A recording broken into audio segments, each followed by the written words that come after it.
Eh bien, en ce jour de la fête de Notre-Dame de Lourdes, où je suis le délégué apostolique, le pape François m'a nommé archevêque de Dijon.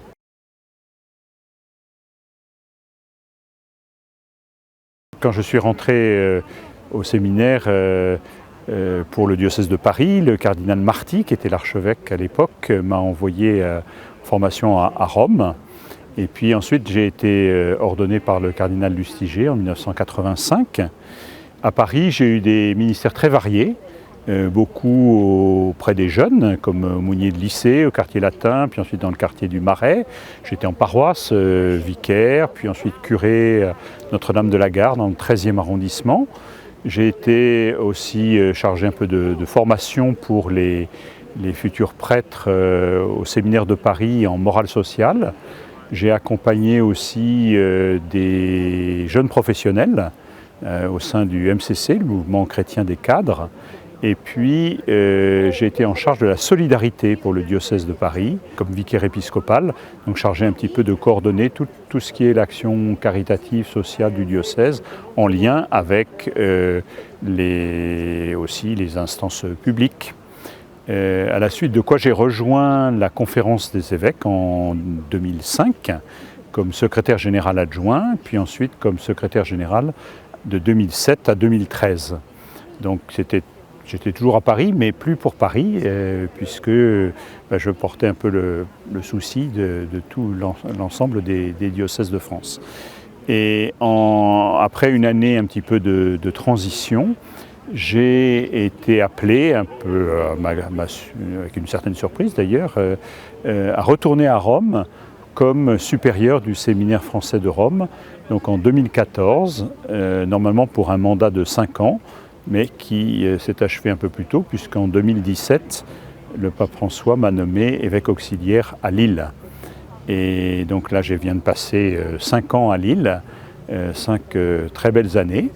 Et là-dessus, en 2019, le pape m'a demandé d'être son délégué personnel à Lourdes pour le sanctuaire de Lourdes. Voilà, en quelques lignes, mon parcours jusqu'à présent.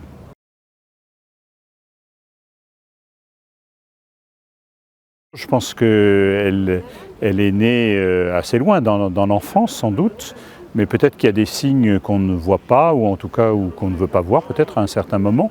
Et il faut le temps du mûrissement, et donc c'est vraiment pendant la période de la vie étudiante, et puis ensuite lorsque j'ai fait ma coopération en Asie, à Singapour, et que j'ai voyagé ensuite pendant près d'une année, que les choses petit à petit ont mûri, que je me suis dit que c'était sans doute là que le Seigneur m'appelait.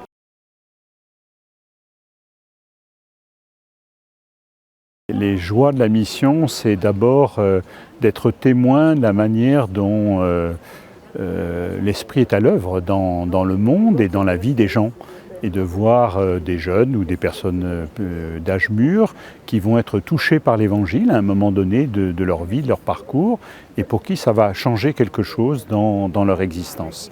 Les joies aussi du ministère, c'est d'être témoin, j'allais dire, de la sainteté ordinaire, de la sainteté du quotidien, à travers tous ces gens qui ne font pas de bruit, mais qui ont des vies tournées vers les autres, qui se donnent et qui permettent de réaliser la charité concrète, la charité du Christ. Voilà. Ça, ce sont vraiment les grandes joies. Les difficultés, on les connaît. Ce sont aussi la difficulté de la transmission de la foi. C'est le fait que, voilà, il y a pas mal. Nous sommes dans une société qui est à la fois très individualiste et puis aussi très fracturée, où il y a beaucoup d'opposition, de conflits, et que ce n'est pas toujours facile, et que ça rejaillit forcément sur la vie de l'Église. Difficulté, c'est aussi bien sûr les crises internes qui peuvent toucher l'Église, comme la crise des abus et toutes les conséquences qui en découlent.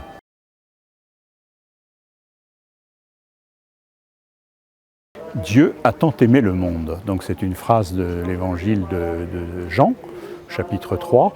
Et je pense qu'elle résume bien l'essentiel même du message de l'Évangile, parce qu'elle nous dit que c'est Dieu qui prend l'initiative, et qu'à travers toute l'histoire de la Bible, toute la révélation chrétienne et la venue de son Fils parmi les hommes, lui qui a partagé en toute chose notre condition humaine, sauf le péché, eh bien, il nous manifeste cet amour, cette proximité de Dieu, et nul n'est trop loin pour Dieu. Voilà ce qui pour moi est une réalité importante et qui anime, je pense, l'action pastorale que l'on peut avoir.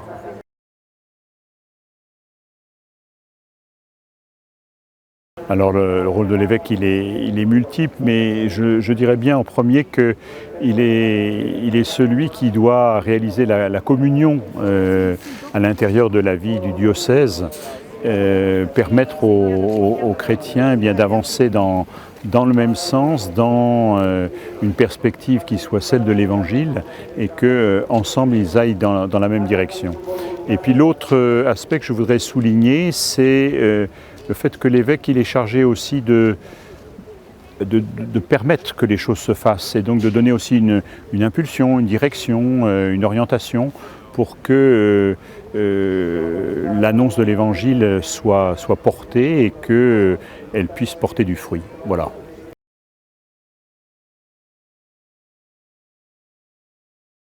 Ah ben, je voudrais d'abord leur dire merci parce que j'ai passé de belles années avec eux et puis qu'ils m'ont aussi appris entre guillemets mon métier d'évêque.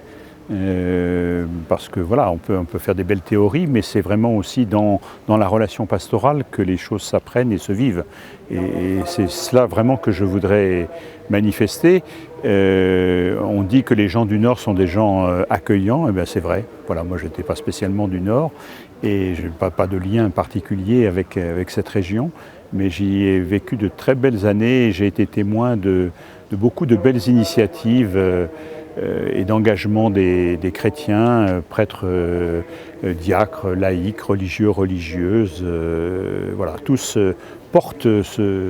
ont essayé de porter ce souci de l'Évangile et de le faire dans une atmosphère qui est sympathique et de communion.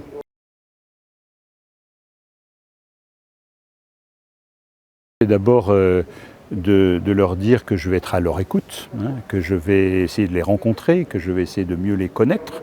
Alors il se trouve que par des hasards de la vie, je peux connaître tel ou tel prêtre ou tel laïc du diocèse. Mais voilà, je pense que l'évêque n'arrive pas avec des choses toutes faites, mais qu'il est d'abord, comme je l'ai dit, au service de cette communion et au service de l'annonce et du témoignage de l'Évangile. Et donc c'est ensemble qu'on peut le faire et c'est ensemble qu'on doit se mettre à l'écoute et construire l'Église pour qu'elle porte son témoignage.